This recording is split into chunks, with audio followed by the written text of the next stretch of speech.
Welcome to Tech Bytes and News, your daily roundup of articles featured in Hacker News. Today, we're diving deep into a fascinating project, BrainFlood, a runtime code generator for brainfuck using .NET Reflection.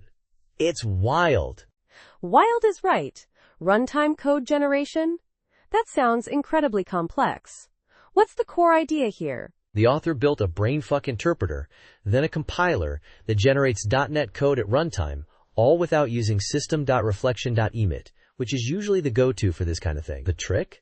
Crazy use of generics and structs to force the JIT compiler to do a lot of the heavy lifting. So no native modules, no reflection.emit.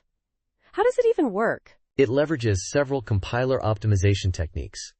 Think constant folding, inlining, and monomorphization. By cleverly structuring the code using generics and structs, the author essentially tricks the JIT compiler into performing these optimizations at runtime. Interesting. So generics and structs are key here. How do they help? Well, structs, being value types, force the JIT to generate separate code for each instantiation, achieving monomorphization. This, combined with aggressive inlining, allows the compiler to optimize the generated code significantly. The author even uses a custom system for representing integer constants as nested generic types. Nested generic types for constants?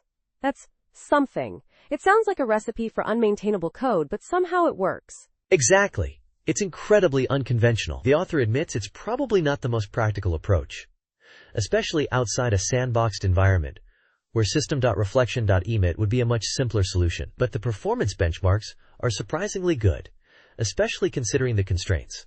So what are the benchmarks showing? The benchmarks compare the author's interpreter, Nayuki's optimizing compiler, and the runtime code generator.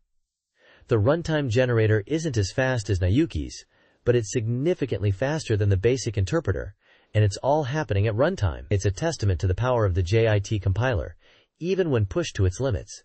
Impressive. But why go through all this trouble? The author says it's mostly for fun and to show what's possible.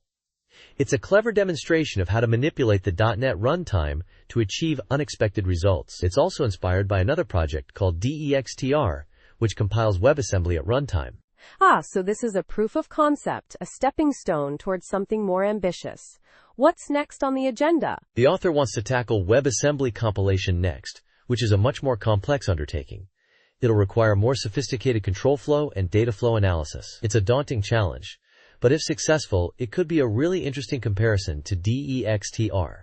Definitely something to keep an eye on. This whole project is a fascinating example of creative problem solving and pushing the boundaries of what's possible with .NET. Separated. Thanks for the summary. You're welcome. And that's all the time we have for today's Tech Bytes and News. Thanks for listening, and we'll see you next time. Goodbye.